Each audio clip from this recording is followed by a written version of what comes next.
Mother Teresa జీవిత చరిత్ర. దీనిలో భాగంగా ఇప్పుడు 3వ పాఠంలో ఈ నిర్మల హృదయ్ ఆవిడ స్థాపించినటువంటి సేవా సంస్థలని తెలుసుకుందాం. దీనిలో నిర్మల హృదయం మొట్టమొదటిది, ప్రధానమైనది. కలకత్తాలో మిషనరీస్ ఆఫ్ చారిటీస్ అనే సేవా సంఘాన్ని పోపు గారి ఆమోదంతో ప్రారంభించింది మదర్ తెరెసా. అప్పటి బెంగాల్ ముఖ్యమంత్రి అయినటువంటి డాక్టర్ బిసి రాయ్ మరియు దేశ ప్రథమ ప్రధాని అయినటువంటి పండిట్ జవహర్లాల్ నెహ్రూ అయిన దేశ ప్రథమ ప్రధాని మెప్పు పొందినది మదర్ తెరెసా. మదర్ ప్రారంభించిన సంఘ సూత్రాలను అనుసరించి నేడు ప్రపంచమంతటా కూడా అన్ని దేశాల్లో సేవా ఆశ్రమాలు పనిచేస్తున్నాయి. ప్రప్రథముగా ఈ సేవా ఆశ్రమాలన్నిటికీ, సేవా సంఘాలన్నిటికీ పునాది మదర్ తెరెసా అని చెప్పుకోవచ్చు. నేడు దీన్ని ప్రపంచం అంతా సమ్మతించింది, అంగీకరించింది.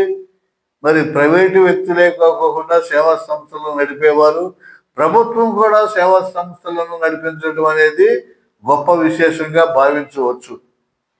ప్రభుత్వం కూడా ప్రారంభించి అనేక కార్యక్రమాలు మదర్ తెరెసాను స్ఫూర్తిగా తీసుకుని ప్రభుత్వమే నడిపించుతూ ఉండటం అనేది మనం ఇప్పుడు చూస్తూ ఉన్నాం. సరే, ఈవిడ చేస్తున్నటువంటి సేవను గుర్తించి క్రమంగా ఎందరో ఆమెకు సహాయం చేయసాగారు. వారి సేవా కార్యక్రమాలకు ఆ గది చాలకపోవడంతో మదర్ తెరెసా కలకత్తా నగర పాలక సంస్థను తగిన ప్రదేశం కేటాయించవలసిందిగా కోరింది, అభ్యర్థించింది. అయా, స్థలం సరిపోవట్లేదు, మరి నా సేవ చేయడానికి అని చెప్పేసి ఒక స్థలాన్ని నాకు కేటాయించండి అని చెప్పేసి అభ్యర్థించింది. ఒక ధర్మశాలను కార్యరంగంగా సమకూర్చి ఇచ్చారు ఆమెకు. దానికి నిర్మల్ హృదయ్ అని నామకరణం చేసింది, పేరు పెట్టింది. దీనిలో అనాథలై వీధుల ప్రక్కబడి ఉండి మరణ అవస్థకు దగ్గరలో ఉండే దీనులను, రోగులను చేరదీసి నిర్మల హృదయలో సేవ చేయటం ప్రారంభించింది ఈవిడ. అది నిర్మల హృదయం. ప్రప్రథముగా ఎక్కడెక్కడ అనాథులైన వీధుల ప్రక్కన పడి ఉండ మరణావస్థకు దగ్గరుండే చనిపోయేటువంటి వారిని, రోగులను చేరదీసి ఈ నిర్మల హృదయలో చేర్పించి సేవ చేసేది. కానీ ఆమె కార్యక్రమాలకు అడుగడుగున ఆటంకాలు ఎదురయ్యేవి. ఇలా చేస్తూ ఉంటుంటే చేసేవాళ్ళు చేయరు, చేయనివ్వరు, వాళ్ళు చేయరు, వీళ్ళు చేయనివ్వరు.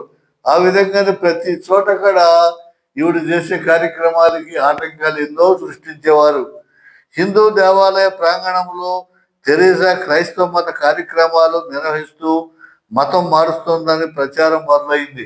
ఈ రోజునే కాదు, చూసారా, క్రైస్తవ సంఘాలందరూ కూడా మత మార్పిడి చేస్తున్నారు, మతాన్ని మార్చేస్తున్నారు అని చెప్పేసి గగ్గోలు పెడుతూ ఏ రకంగా ఆందోళన చేస్తున్నారో ఆ రోజుల్లోనే మదర్ తెరెసాకి ఎదురైంది ఇవన్నీ కూడా.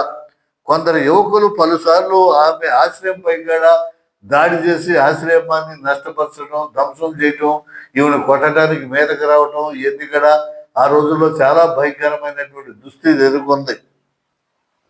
కానీ ఆమె అనుచరులు అక్కడ రోగులకు చేస్తున్న సేవలను గుర్తించి, గమనించి ఆశ్చర్యపడి అందరూ ఆమెకు అండదండలుగా నిలిచారు. ఎవరైతే మదర్ తెరెసా వాళ్ళు కొడదాం, ఈడ్చేద్దాం, బయటికి లాగేద్దాం, అసలు ఏంటి ఇక్కడ హిందువుల్ని మార్చేస్తుందని చెప్పేసి మంచి పౌరుషంగా కర్రలు పట్టుకుని వచ్చేవాళ్ళు, వాళ్ళు తీరా లోపలికి వెళ్ళేసరికి ఈవిడ కుష్ఠరోగుల్ని, మరి ముసలి వాళ్ళని, వృద్ధుల్ని ఆవిడ ఒళ్ళో కూర్చోబెట్టుకుని వాళ్ళకి ఆహారం తినిపించడం, వాళ్ళకి స్నానాలు చేయడం, సేవ చేయడం, ఇవన్నీ కూడా చూసి మనసు చెలించిపోయింది.